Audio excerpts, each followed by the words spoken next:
RS brothers లో ఆషాఢం KG sale మళ్ళీ మొదలైంది. మరెన్నో క్రేజీ ఆఫర్స్ ఖైదీ చేయండి ఆర్ఎస్ బ్రదర్స్.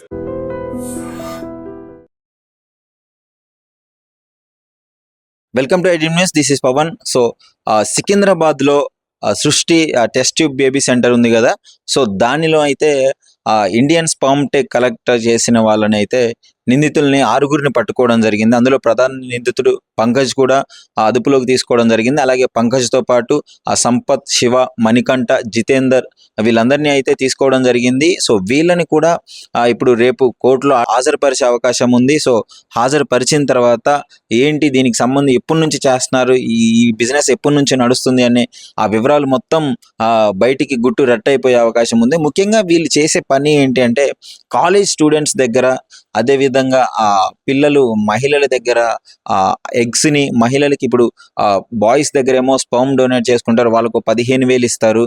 అదేవిధంగా మహిళల దగ్గర ఎగ్స్ అంటారు, అండం అంటారు కదా, ఓవా అంటారు ఇంగ్లీష్లో. సో దానిని తీసుకోవడం, మహిళలకి మంత్లీ ఒక అండం రిలీజ్ అవుతుంది. సో దాన్ని తీసుకొని వీళ్ళకి డబ్బులు క్యాష్ చేసుకునే విధంగా ₹1,00,000 చేసుకొని ఇట్లాంటి ఈ బిజినెస్లు అయితే గుట్టురట్టుగా కొనసాగిస్తూనే ఉన్నారు. సో ఎప్పుడైతే ఈ కేసు పెట్టి టెస్ట్ బేబీ సెంటర్లో అయితే ఆ DNA మారిందో, మా బిడ్డ కాదు అని చెప్పేసి ఒక కపుల్ వచ్చి కంప్లైంట్ ఇచ్చిందో, మొత్తం వీళ్ళ ఆగడాలన్నీ వెలుగులోకి రావడం జరిగింది. ఆ డాక్టర్ నమ్రత కేసు కూడా, ఆమె మీద 5 కేసులు ఉన్నా కూడా ఆమె ఎలా నడిపిస్తుంది, లైసెన్స్ లేకుండా వాళ్ళ ఫ్రెండ్ లైసెన్స్ తో నడిపిస్తుంది అంటే వీళ్ళకి ఎంత ఇన్ఫ్లుయెన్స్ ఉందో అర్థం చేసుకోండి.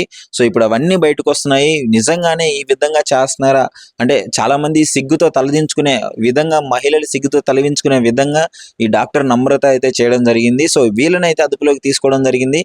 బ్రేకింగ్ న్యూస్ ఇది. అసలు ఈ రోజే దాని గురించి మనం వీడియో చేయడం జరిగింది. వెంటనే సాయంత్రం లోపు పోలీసు వాళ్ళు కూడా వీళ్ళని అదుపులోకి తీసుకోవడము చాలా సంతోషకరంగా ఉంది. వీళ్ళకి ఇంకా ఎంతో మంది బలి కాకుండా చాలా సేఫ్ హ్యాండ్స్ లో ఉన్నారని చెప్పుకోవచ్చు.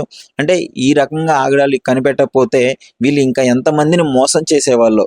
సో ఈ స్పర్మ్ టెక్ వీళ్ళనైతే, ఇండియన్ స్పర్మ్ టెక్ వాళ్ళని అయితే అదుపులోకి తీసుకున్నారు. సో కోర్టులో హాజరుపరిచిన తర్వాత మరి న్యాయమూర్తి గారు ఎలాంటి తీర్పు ఇస్తాడో వెయిట్ చేసి చూడాలి అందరూ. సో వీళ్ళకైతే కఠిన శిక్షలు పడాలి అని చెప్పేసి, ఒక మాతృత్వాన్ని అడ్డం పెట్టుకొని, ఒక అమ్మతనాన్ని అడ్డం పెట్టుకొని ఈ విధంగా బిజినెస్ చేసే వాళ్ళకి కఠిన శిక్షలు పడాలని చెప్పేసి పబ్లిక్ కూడా చాలా మంది కోరుకోవడం జరుగుతుంది. అసలు దీనిపైన మీ అభిప్రాయం ఏంటి? డెఫినెట్లీ, ఎందుకంటే ఇది చాలా ఇంపార్టెంట్ విషయము.